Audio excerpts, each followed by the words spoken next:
తెలంగాణలో కాంగ్రెస్ గవర్నమెంట్ రాగానే వాళ్ళు ఇచ్చిన 6 గ్యారెంటీలలో ఒక గ్యారెంటీలో ఉన్నటువంటి మహిళలకు ఉచిత బస్సు ప్రయాణంతో స్టార్ట్ చేశారు. 2 రాష్ట్రాల్లో కూడా అందరూ దీని గురించి మాట్లాడుకుంటారు. మహిళలకు ఫ్రీ బస్సు వల్ల ఆర్టీసీకి నష్టం వస్తుందని, మరియు గవర్నమెంట్కి కూడా చాలా వరకు నష్టం ఉంటుందని, ఆ వచ్చిన నష్టాన్ని పన్ను రూపంలో మన మీదే పడుతుందని అంటున్నారు చాలామంది. అసలు నిజంగా ఫ్రీ బస్సు వల్ల ఆర్టీసీకి నష్టమా లేదా లాభమా? గవర్నమెంట్ నిజంగానే ప్రజల మీద భారం వేస్తుందా?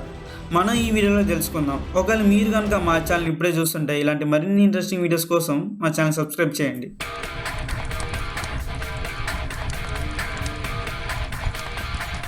ముందుగా మన టీఎస్ఆర్టీసీకి ఒక సంవత్సరం ఆదాయం వచ్చేసి 4,241.3 కోట్లు వస్తుంది. ఇందులో సుమారుగా మహిళల నుంచి 2,000 కోట్ల వరకు వచ్చే అవకాశం ఉంది. ఈ 2,000 కోట్లు ఇప్పుడు గవర్నమెంట్ కట్టవలసి ఉంటుంది. డిసెంబర్ 11 నుంచి మహిళలు ప్రయాణాలు చేయడం చాలా వరకు పెరిగింది.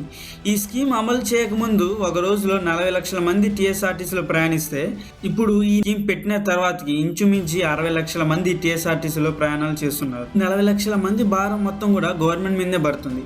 దీనివల్ల చాలామందికి లాభాలు ఉంటాయని అంటున్నారు, మరి కొంతమంది నష్టాలు కూడా ఉంటున్నాయి అంటున్నారు. ముందుగా ఎవరెవరికి లాభం చేకూరుతుందో మనం తెలుసుకుందాం. ఈ స్కీమ్ వల్ల ముందుగా లాభపడేది మెయిన్గా టీఎస్ఆర్టీసీ అని చెప్పాలి. అది ఎలాగంటారా, ఒక రోజులో 40 లక్షల మంది ప్రయాణించాల్సింది 60 లక్షల మంది ప్రయాణిస్తారు.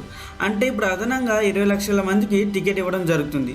కానీ 20 లక్షల మంది అదనంగా మాకు బస్సులో ప్రయాణం చేశారని టీఎస్ఆర్టీసీ గవర్నమెంట్కి నివేదిక పంపుతుంది.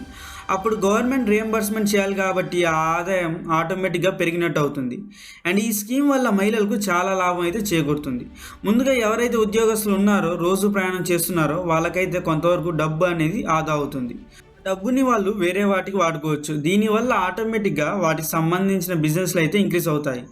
ఇంతకుముందు మహిళలు ఎక్కువగా తిరగకపోవడం వల్ల వాళ్ళ ఆదాయం నార్మల్గా ఉండొచ్చు. కానీ ఇప్పటి నుండి అయితే ఖచ్చితంగా ఒక 10 to 20% ఇంక్రీజ్ అయ్యే ఛాన్స్ అయితే ఉంది. ఎవరైతే నిరుపేదలు ఉంటారో వాళ్ళకి చాలా వరకు అయితే ఉపయోగపడుతుంది. ఇప్పుడు నష్టం ఎవరికి వస్తుందో చూద్దాం. ఈ ఫ్రీ స్కీమ్ వల్ల చాలా నష్టం జరిగేది ప్రజలకే. ఎలాగంటారా, ఈ స్కీమ్ వల్ల పడే భారం మొత్తాన్ని ప్రజలపైనే రుద్దుతారు. ఖచ్చితంగా వాళ్ళు ఏదో ఒక వస్తువు రేటు పెంచడం చేస్తారు. పెట్టిన ఖర్చు ఆదాయ రూపంలో తీసుకొని రావాలి కాబట్టి ఏదో ఒక దానిపైన ఏదో ఒక రూపంలో అయితే వాళ్ళు ఖచ్చితంగా తీసుకుంటారు. దీనివల్ల ఇండైరెక్ట్గా మనకి నష్టం జరుగుతుంది.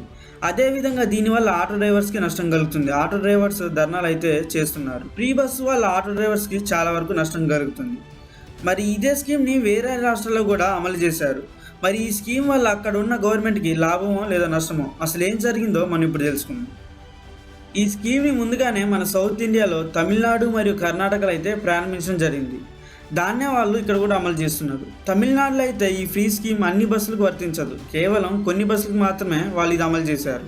దానివల్ల కొంత శాతం మంది మహిళలు మాత్రమే ఆ బస్సులు ఎక్కుతున్నారు. దీనివల్ల గవర్నమెంట్ మీద భారం కొంచెం వరకే పడుతుంది, మరియు ఆర్టీసీకి లాభం కొంతవరకు పెరుగుతుంది. కానీ మన దగ్గర ఎక్స్ప్రెస్ మరియు పల్లె వెలుగు బస్సులు 2 కూడా ఫ్రీ చేశారు. మొత్తానికే ఫ్రీ అవ్వడం వల్ల చాలా వరకు ఆర్టీసీకి నష్టం కలిగే అవకాశం ఉంది. ఆర్టీసీకి నష్టం అంటే తిరిగి మళ్ళీ లాభం కలుగుతుంది, ఇండైరెక్ట్గా ప్రజలకి నష్టం జరుగుతుంది. ఈ ఫ్రీ స్కీమ్ వల్ల మహిళలకు ప్రయాణం ఇప్పటి నుంచి అయితే సులభం అయితే అవుతుంది. ఇప్పటి నుంచి తెలంగాణ మహిళలు రాష్ట్రంలో ఉన్న అన్ని గుళ్ళను కూడా సందర్శించవచ్చు. మన రాష్ట్రంలో ఎక్కడెక్కడ గుళ్ళు ఉన్నాయో వాటి గురించి మేము నెక్స్ట్ వీడియోలో చెప్తున్నాము.